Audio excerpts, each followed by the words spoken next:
Yeah, I'm in focus. Testing, 1, 2, 3. Whoa, hey, what's good, guys? Back with another video. So, first of all, let's point out, you see that light there? It's actually an Allen key.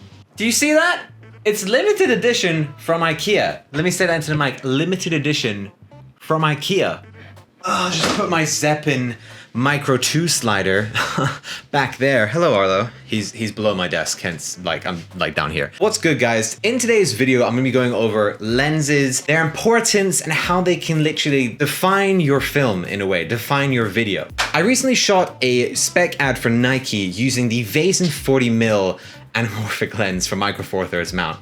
It is my new favorite lens. Straight away, I'm gonna tell you, I'm buying this lens when I can afford it, when business is a little bit better because COVID, because, you know, but when I can afford it, I'm buying it. The look that comes out of this lens blew my mind. Anamorphic, it's that thing that we all want to own because the look is intense. You have the lens, your video cinematic. You can shoot a dog taking a poo, but if it's shot with Anamorphic, it's gonna look amazing. So, what this video is really going to dive into, because I haven't seen anyone else talk about this, is how does the Vazen 40mm Anamorphic from Micro Four Thirds mount work with the Pocket 4K from Blackmagic Design, and specifically to Premiere users as well, because I edit in Premiere Pro and my main workhorse is the Pocket 4K. Okay, and I think the easiest way for us to get into like what's good about it and what's bad about it, done this loads of times for loads of different products, pros and cons. Let's dive straight into it. So let's start with the cons, because I feel like that's what everybody really wants to know first about anything. So now the first thing is the weight. Now this is actually both a pro and a con. So it's a con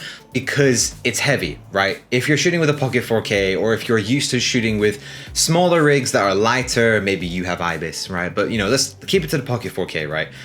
If you're used to smaller lenses that don't weigh as much and keeping your rig kind of light, then this is gonna be a little bit of a shock to you.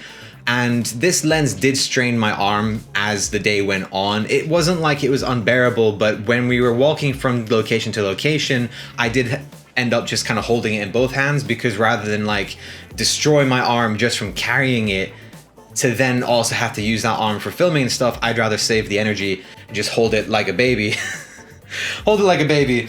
And then, you know, it wasn't so hard. Now, it's not like it's unbearable, but it will strain on you. And like, let's say you're like a bit smaller, or like I go to the gym and stuff. Not that I'm like, I'm not Arnold Schwarzenegger or anything, but like, did I say his name correctly?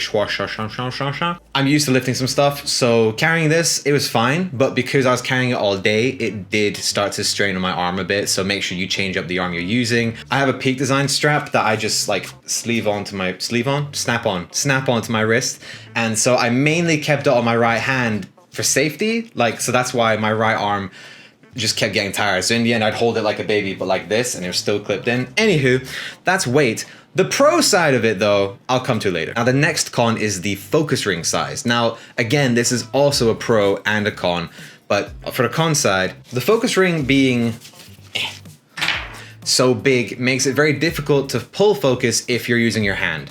Now, in most scenarios for professional work, you should probably be using a follow focus. So if you're going to go that route, it's not a problem. I'll be honest, for the 2 days that we shot this commercial over, I forgot to bring my follow focus both times. The first day was only a 2-hour shoot because we were going for that kind of end of gold hour to blue hour shoot timing.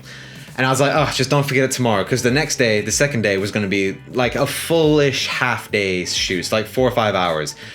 Did your boy forget it again? Yes, he did. Don't be like me. It wasn't impossible to pull focus, it was just a lot harder. And of course, when you're pulling focus on the lens with your hand, you introduce more camera shake, which isn't really the best thing, especially if you're going for a very steady shot.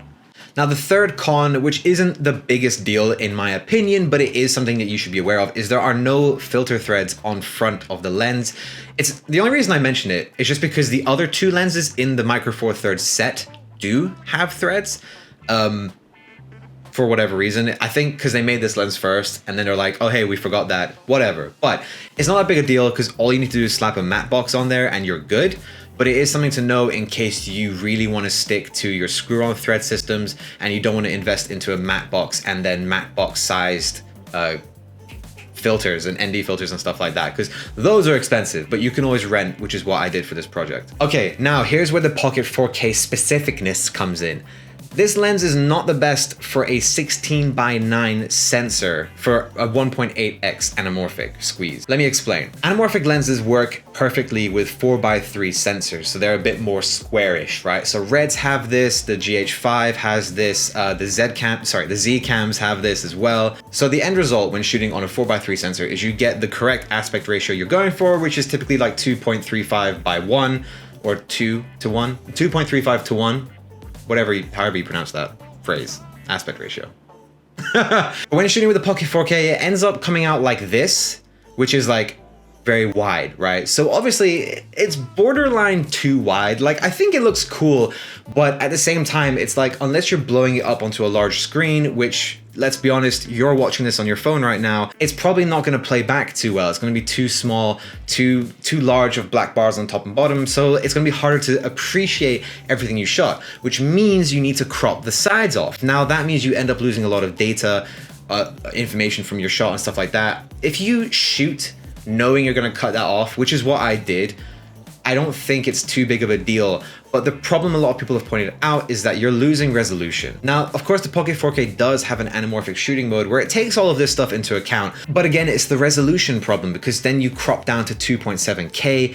And when there's things like the Z cam can shoot in 6K and still have the correct aspect ratio in anamorphic, it's a little, I mean, the Z cam is more expensive, so you got to bear that in mind. But if you're shooting with the Pocket 4K, you kind of have the choice of shooting in 4K, framing it for the 2.35:1 aspect ratio, and then cutting that in post, or just losing resolution and going down to 2.7K in camera.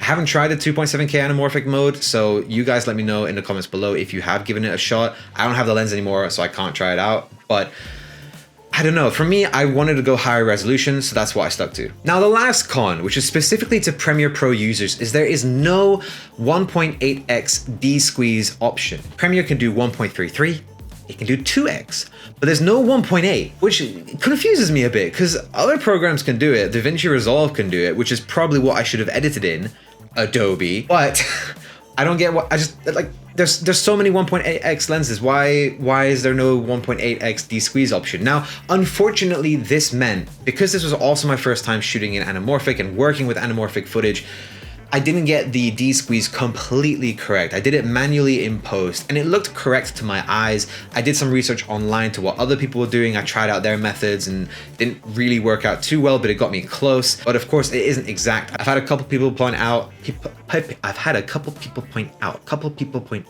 kind of hard to say.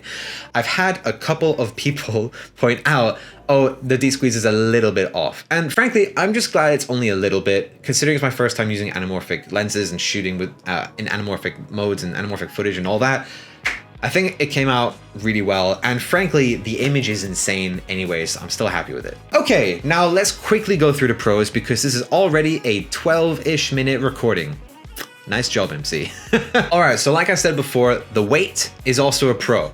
Having a heavier rig means your rig and shots are going to be more stabilized. So you have that handheld look, but it's not like you just had 12 cups of coffee and you're literally about to explode, but it's more like that steady, like natural looking handheld, you know, where it's, you're going to make the person feel like they're there because there's natural movement, but it's not so much movement that it looks like unprofessional shaky footage. So it's actually a pro. And like I said before, the focus ring size, another pro.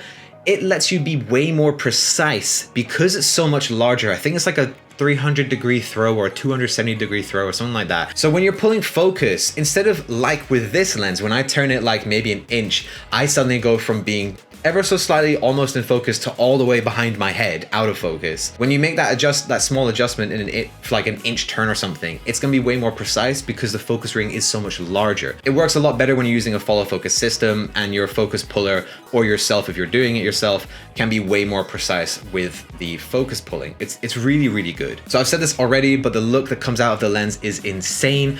I just wanted to start pointing it and filming it, bloody hell, I can't talk. I just wanted to start pointing at the lens. Oh my God, I just wanted to film shit. I just wanted to film shit, anything with the lens, and I'm so happy. Even the simplest thing just looked nice.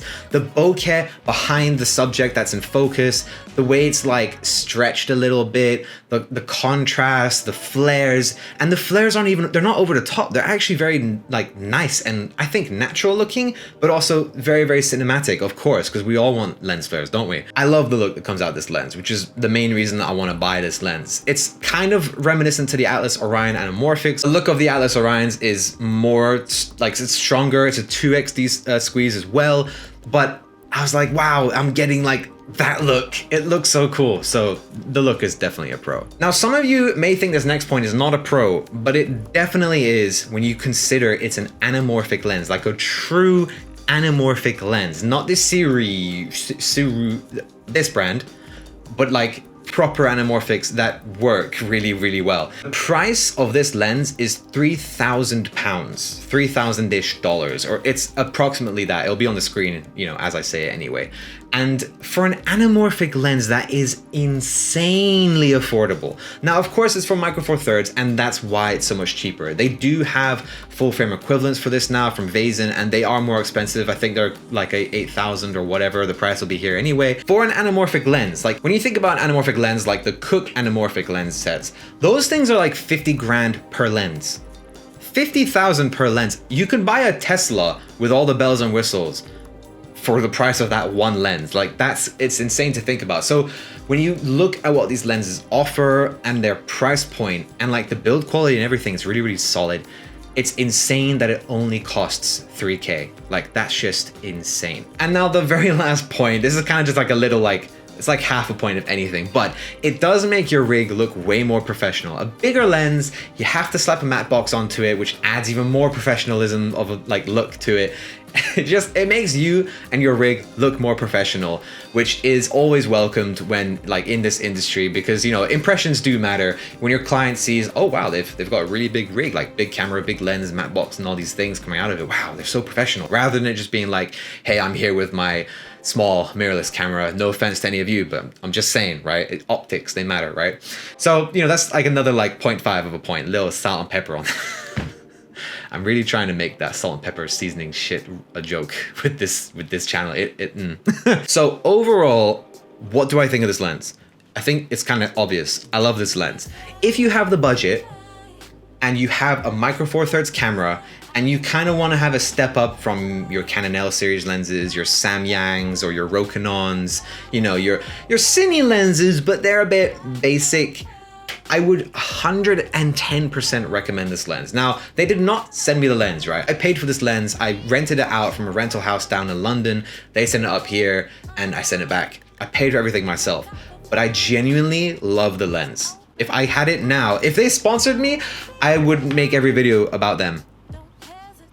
But yeah, guys, genuinely love the lens. Let me know what you guys think of the video in the comments below. Have you checked out the Nike spec ad? You know, let me know what you think. If you think it's cool, what you think is missing. If you want any like pointers on that. I'm gonna be breaking it down in the next video anyway. But yeah, hope you guys have a lovely rest of your day. Peace. Oh, and don't forget to hit the like button. Smash it for the YouTube algorithm. Okay.